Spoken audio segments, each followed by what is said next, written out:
के मन में आ रहा है कि अमुक पदार्थ भोगे, तो आपके मन में आ रहा है, आप में नहीं आ रहा। उस समय आप जागृत है कि मेरे में नहीं। जहां आपने मेरे में स्वीकार किया वहीं आप परास्त हो जाएंगे, वहीं आप भ्रष्ट हो जाएंगे। वो विषय, वो घटना, वो परिस्थिति, वो क्रिया आपको भ्रष्ट कर देगी।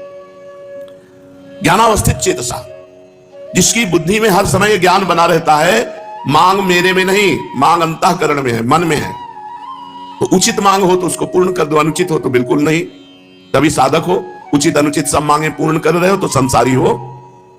जो भोगी पुरुष है, संसारी पुरुष है, वो मन की सब मांगे पूर्ण करने की चेष्टा करता है और सोचता मैं सुखी हूं। लेकिन जो ज्ञानावस्थित चेतसा, जो ज्ञान में जागृत हुआ पुरुष है, वो नहीं। वो जानता है कि मेरे में कोई कभी कामना हो नहीं सकती और शरीर को लेकर कभी कोई निष्काम हो नहीं सकता। शरीर में जब तक हमारी अहम बुद्धि है तब तक कामनाएं बनी रहेंगी। स्वरूप ज्ञान जागृत होने पर संसार का कोई भी भोग उसे परास्त नहीं कर सकता, क्योंकि क्रिया और पदार्थ ये सब संसार के हैं। क्रिया और पदार्थ का विभाग अलग अलग है, स्वरूप अलग है, क्रियाएं अलग हैं, पदार्थ अलग हैं, वस्तु, व्यक्ति, घटना, परिस्थिति, ये सब माया रचित है। जो किसी भी संग में बंधता नहीं है वो मुक्त पुरुष है, जो हर समय ये जागृत रखता है अपना ज्ञान, अपने स्वरूप का ज्ञान। जैसे अपने लोगों का स्वरूप है श्री जी की दासी, श्री जी की सहचरी, तो हमारी सारी चेष्टाएं उसी भाव से हो। अगर शरीर संबंधी भोग की आकांक्षा हो रही है तो शरीर की हो रही, तुम्हारी नहीं हो रही। उसमें जांच करो कौन सा भोग श्री जी को समर्पित करके भोगा जा सकता है और कौन सा नहीं। अगर ये विवेक नहीं रखोगे तो 50 वर्ष हो जाएंगे, भगवत आनंद की अनुभूति नहीं होगी। 50 वर्ष हो जाते हो ऐसे ही, सब कोल्हू के बैल की तरह ऐसे चलते चले जा रहे हैं और कोई अनुभव नहीं। जो मन में आया सो कर रहे हैं। यज्ञाचरता कर्म समग्रम प्रविलीयते, यज्ञ के लिए कर्म करने वाले मनुष्य के संपूर्ण कर्म नष्ट हो जाते हैं। जो गत संगस्य है, जो मुक्तस्य है, जो ज्ञानावस्थित चेतसा है, उसके द्वारा जितने कर्तव्य शास्त्र सम्मत कर्म होते हैं वो सब अंतर ध्यान हो जाते हैं। वो ना उसको बांध सकते हैं, ना उसे अगला जन्म दिला सकते हैं। श्री भगवान कह रहे हैं, जो ब्रह्मार्पणम ब्रह्मविद ब्रह्माग्नो ब्रह्मणाहुतम ब्रह्मैवतेन गंतव्यम ब्रह्म कर्म समाधिना, हर चेष्टा ब्रह्मार्पणम मस्तु। जहां ब्रह्म लिखा है वहां भगवद अर्पणम मस्तु। कोई भी तुम्हारी, कोई भी पदार्थ, कोई भी बिना भगवद अर्पण किए हुए प्रयोग नहीं करना चाहिए। चाहे वस्त्र हो, अमनिया, कुछ भी नहीं। ब्रह्मार्पणम अपने हमें से भक्ति भाव के अंतर्गत लाके कहते हैं, जो अर्पण किया हुआ पदार्थ पाता है उसकी बुद्धि पवित्र रहती है। और जो अनर्पित पदार्थ पाता है, मिला बस खा लिया, आया बस पहन लिया, नहीं, पहले प्रभु को अर्पित करो। पहले प्रभु को अर्पित करके जब आप उसका प्रयोग करेंगे तो ब्रह्मार्पणम है, वो तुम्हारी बुद्धि को परम पवित्र रखेगा। जितने भी तिल, जौ, घी आदि जो भी पदार्थ हैं वो सब ब्रह्म स्वरूप है। जब प्रसाद पाओ तो भगवत स्वरूप मान करके, जो भी है सब भगवत स्वरूप, तो आपकी बुद्धि पवित्र रहेगी। कर्ता भी भगवत स्वरूप, क्रिया भी भगवत स्वरूप, पदार्थ भी भगवत स्वरूप, तो सब स्वयं ब्रह्म रूप हो जाता है, स्वयं भगवत स्वरूप हो जाता है। श्री भगवान कहते हैं, जब तक उपासक, देखो एक बड़ा सुंदर चरित्र अपने क्रम में है। जवान शरीर है, समीप पे वैश्या है, भोग की अवस्था है, एकांत समय है, उनका मन नहीं दिखता। शरीर में कोड़े मारे जाते हैं, भगवान नाम से विमुख करने की बात कही जाती है, उनका मन नहीं दिखता। जब तक हम समस्त आसक्तियों का त्याग कराने वाले भगवान नाम में प्रीति नहीं करते, तब तक सुन भले लो ये स्थिति। हृदय में वो स्थिति आने वाली नहीं है। हृदय में स्थिति तभी आती है जो हमारे अंदर भजन होता है। आप थोड़ा सुनो और डट के भजन करो, देखो आप में स्थिति आ जाएगी। आप बहुत सुनो, नानात्मा प्रवचने न लभ्या न मेधया न बहुना श्रुतेन, बहुत सुनने वाले को भी आत्मज्ञान प्राप्त नहीं होता, बहुत प्रवचन करने वाले को भी आत्मज्ञान प्राप्त नहीं होता। जो इसको वर्ण कर लेता है उसको प्राप्त होता है। वर्ण करने का मतलब डट के भजन करो, किसी से संबंध मत रखो। जो पदार्थ मिले शरीर उपयोगी वो भगवान को अर्पित करके बस चुपचाप ले लो और इंद्रियों के भोग विलास से बचो। ये बहुत प्रपंच है, पूरे जीवन को नष्ट कर देता है, पूरे जीवन को नष्ट कर। ये 6 विकार, काम, क्रोध, लोभ, मोह, मद, मत्सर, ये क्रम बाई क्रम आते रहते हैं। कभी नाराजगी आ गई तो क्रोधापहरण कर ले गया, भजन का फल। कभी काम आ गया तो भजन का फल। कभी परिवार से मोह हो गया, कभी अहंकार हो गया, कभी लोभ हो गया, कभी ईर्ष्या। यही सब हमारे भजन को ढके रहते हैं। डट के भजन करो तब बात बनेगी। परम पावन चरित्र श्री ठाकुर हरिदास जी महाराज का, वो यद्यपि यवन कुल में प्रकट हुए हैं, पर श्रीमद् भागवत में कहा गया अहो वत्सो पचतो गरीयान यदिव्याग्ये वर्तते नाम तुभ्यम ते पुस्तपस्ते जुहुः सस्नुरार्या ब्रह्मानुचुर नाम गृणन्ति एते।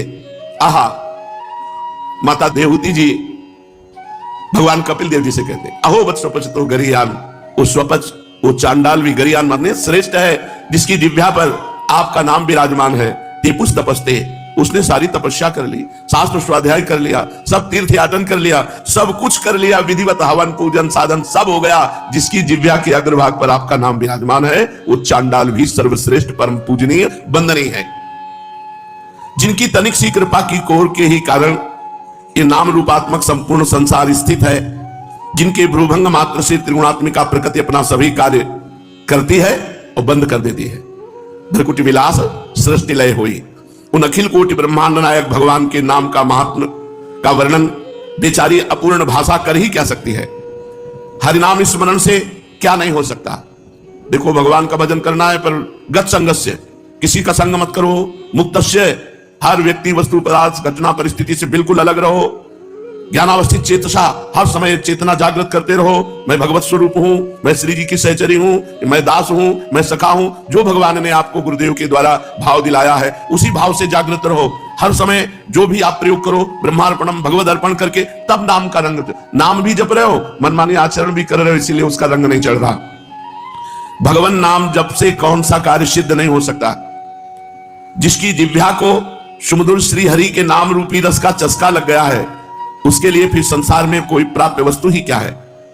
यज्ञ, योग, जप, तप, ध्यान, पूजा, निष्ठा, समाधि, सभी का फल भगवान नाम में प्रीति होना है। भगवान नाम में प्रीति हो गई तो आपने यज्ञ कर लिया, जप कर लिया, तप कर लिया, ध्यान कर लिया, पूजा, निष्ठा, योग, समाधि, सबका फल मिल गया आपको। और भगवान नाम जप में प्रीति नहीं हुई तो सब आपका निरर्थक गया। यदि इन कर्मों के करने से भगवान नाम में प्रीति नहीं हुई तो इन कर्मों को व्यर्थ ही समझना चाहिए। इन सभी क्रियाओं का अंतिम और सर्वश्रेष्ठ फल यही है कि भगवान के नाम जप करने में निष्ठा हो जाए। हर समय जिह्वा रसमयी होती हुई बस नाम चल रहा है। जब नाम की ध्वनि चलती है ना तो कुछ सुहाई नहीं देता। जब नाम का नशा चढ़ता है तो बहुत बड़ी सामर्थ्य आ जाती है।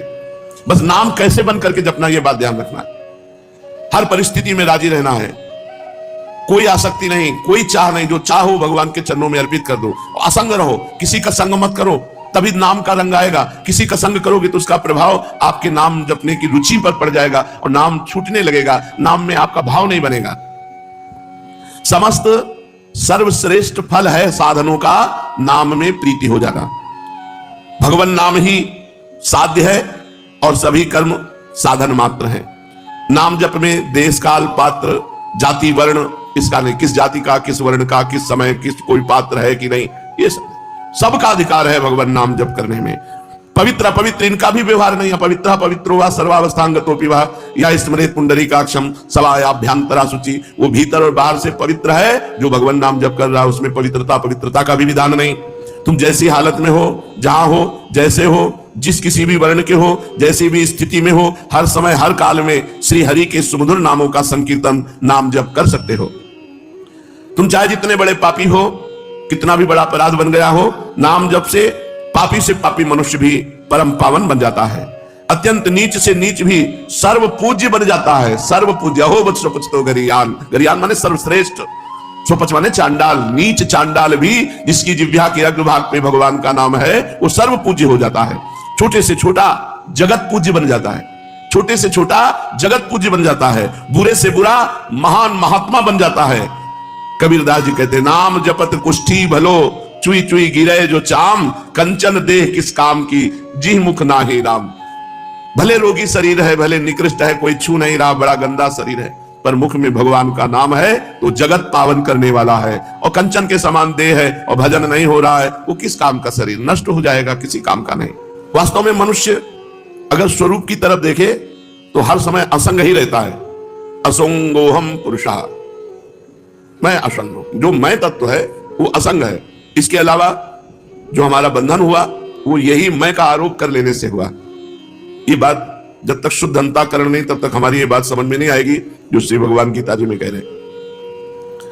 2-4 माला जप लेना और भी भगवत कार्य कर लेना, लेकिन साथ में परिस्थिति का भोग करना। व्यक्ति से लगाव रखना, क्रियाओं में कर्तापन होना, घटना में विक्षिप्त हो जाना, ये सब हो रहा है। वास्तव में मनुष्य स्वरूप से असंगो अहम पुरुषः, जो ये पुरुष है, आत्म तत्व है, ये कभी किसी का संग नहीं करता। संग करने से ही बन गया, स्वयं में असंग है। अगर थोड़ा सा ज्ञान हो जाए तो ये असंगता को प्राप्त हो जाए। किंतु असंग होते हुए भी ये शरीर, इंद्रियां, मन, बुद्धि, पदार्थ, परिस्थिति, व्यक्ति आदि से संबंध मानकर सुख की इच्छा से उनमें लगाव कर लेता है। सुख की इच्छा, इसे सुख मिलेगा तो व्यक्ति से लगाव कर लिया, सुख मिलेगा क्रिया से लगाव कर लिया, सुख मिलेगा परिस्थिति से लगाव कर लिया, सुख मिलेगा पदार्थ से लगाव कर लिया। इन्हीं में बंधा हुआ है। क्रिया, घटना, परिस्थिति, पदार्थ, व्यक्ति, इसी में बंधा हुआ है। बंधा हुआ ना भगवान का प्रेमी होता है ना ज्ञानी होता है। मुक्त होना पड़ेगा। हर क्रिया, हर परिस्थिति, हर घटना, हर पदार्थ, हर व्यक्ति भगवान से जोड़ दो। इसमें हमारे श्यामा श्याम विराजमान है। ये श्यामा श्याम के लिए क्रिया है, ये श्यामा श्याम के लिए पदार्थ है, ये श्यामा श्याम की वस्तु है, श्यामा श्याम की दी हुई परिस्थिति है, श्री श्यामा श्याम के द्वारा विधान की हुई घटना है। हमको विक्षिप्त नहीं होना, हमें उससे नहीं जुड़ना, हमें श्यामा श्याम से जुड़ना है। असंग स्वरूप है, पर शरीर, इंद्रियां, मन, बुद्धि, पदार्थ, परिस्थिति से व्यक्ति सुख लेने की इच्छा से लगाव कर बैठता है। बिल्कुल सत्य, सुख की इच्छा से ही बनता है। मेरी मनचाही हो जाए, जो मैं चाहता हूं वही हो, और जो मैं नहीं चाहता वो नहीं हो, ऐसा भाव जब तक रहेगा तब तक संग करते रहोगे। वस्तु, व्यक्ति, स्थान, परिस्थिति, घटना, शरीर, इनका संग हो, और जब तक संग होता रहेगा तब तक न भक्त हो, न ज्ञानी हो, न योगी हो। तीनों को असंग होना पड़ेगा। वास्तव में होता वही है जो होने वाला है। हम क्यों चाह करें? हम चाह करके फंसे क्यों किसी वस्तु, व्यक्ति, स्थान, घटना में? जो होना वही होगा। लाई घटे न तिल बढ़े, रहुले जीव निशंक। जो विधना ने लिख दिया छठी राव के अंक, लाई घटे न तिल बढ़े, रहुले जीव निशंक। हम क्यों चाह करें? न वस्तु की, न व्यक्ति की, न परिस्थिति की। जिस समय जो वस्तु, व्यक्ति, परिस्थिति, घटना जैसी होगी हो जाएगी। हमको तो हर समय भगवत स्मरण परायण रहना है। जो होने वाला है उसे चाहें या ना चाहें वो होके रहेगा, और जो नहीं होने वाला है उसे चाहें या ना चाहें वो नहीं होगा। जो नहीं होने वाला आप चाह करो या ना करो नहीं होगा, जो होने वाला है आप चाह करो या ना करो होके रहेगा। अतः अपनी मनचाही करके साधक फंसता है, बिना कारण फंसता है और फंस करके दुख भोगता है। इसलिए उपासक को चाहिए गत संघर्ष, क्रियाओं से, पदार्थों से, व्यक्ति से, वस्तु से, घटना से अपना कोई संबंध नहीं है। ये हर समय ज्ञान जागृत रखे, लेकिन बहुत कठिन है। मुक्तस्य, जो अपने स्वरूप से सर्वथा अलग है, उससे जो संग रहित है उसी को मुक्त पुरुष कहते हैं। स्वरूप से सब कुछ अलग है। अपने स्वरूप के सिवा, अपने परमात्मा स्वरूप के सिवा ये सब मायामय है, ये सब मिथ्या है, सब मिटेगा, सब नष्ट होगा। जो अपने स्वरूप से सर्वथा अलग है, उन क्रियाओं और शरीर आदि पदार्थों से अपना संबंध जो नहीं मानता है, कामना, ममता, आसक्ति पूर्वक उनसे अपना संबंध मान लेने से ही बंध जाता है, पराधीन हो जाता है। जो योगी, जो साधक अपने इन माने हुए शरीर, पदार्थ, क्रिया, इनसे संबंध नहीं रखता, वो मुक्तस्य, वो माया मुक्त हो जाता है, वो दुखों से मुक्त हो जाता है। ज्ञानावस्थित चेतसः, जिसकी बुद्धि स्वरूप ज्ञान में स्थित है, जिसकी बुद्धि स्वरूप ज्ञान में नित्य निरंतर जागृत है। भगवान जिस पर कृपा करते हैं उसको केवल केवल अपना रास्ता देते हैं, और जो कृपा का पात्र नहीं बनता उसे संसार दे देते हैं। हरिदास जी के पास अपना कहने वाला कोई था ही नहीं, क्योंकि माता पिता पधार ही गए, वैष्णव के संग से ही जीवन कट रहा था। एक कमंडल भी नहीं था इनके पास।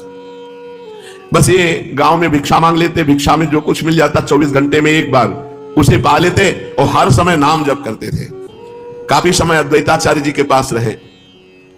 घर छोड़कर ये वन ग्राम के समीप बेनापोल नाम के घोर निर्जन वन में एक फूस की कुठी बनाई, और वहां अकेले नौ किशोर अवस्था से बेनापोल में एक फूस की झोपड़ी में बस नाम जप कर रहे।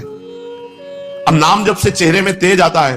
अगर शरीर स्वस्थ हो और ब्रह्मचर्य हो और नाम जप करे तो उसके चेहरे पे एक लावण्य होता है, एक आकर्षण होता है, एक खिंचाव होता है। इनके तेज से, प्रभाव से वहां के सभी प्राणी एक प्रकार अलौकिकता का अनुभव करते, शांति का अनुभव करते। जो भी जीव इनके सन्मुख आता वह इनके प्रभाव से प्रभावान्वित हो जाता। ये कितना नाम जप करते थे? 3 लाख। हरे राम राम राम हरे हरे, हरे कृष्ण कृष्ण कृष्ण हरे हरे। 3 लाख नाम जप करते थे, उच्च स्वर से करते थे।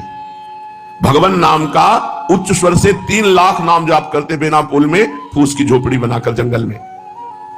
वहां का वातावरण ही बदल गया था, जो जाता उसे शांति का अनुभव होता। प्राणी मात्र की निष्कृति का ये भगवान नाम को ही एकमात्र साधन समझते थे। इससे थोड़े ही दिनों में इनका यश फैल गया। दूर दूर से लोग दर्शन करने आने लगे, बड़ी भीड़ लगने लगी। तो भीड़ लगने में कुछ श्रद्धालु होते हैं तो कुछ अश्रद्धालु भी होते हैं। दुष्ट बुद्धि के लोग भी ये देखने के लिए आए भाई क्या है। उनको इनका प्रभाव देखकर असह्य हुआ और अकारण जलने लगे हरिदास जी से और द्वेष मानने लगे। ईर्ष्यालुओं में वहां एक रामचंद्र खां नाम का बड़ा भारी जमींदार था। वो इन्हें भ्रष्ट करना चाहता था, नीचा दिखाना चाहता था।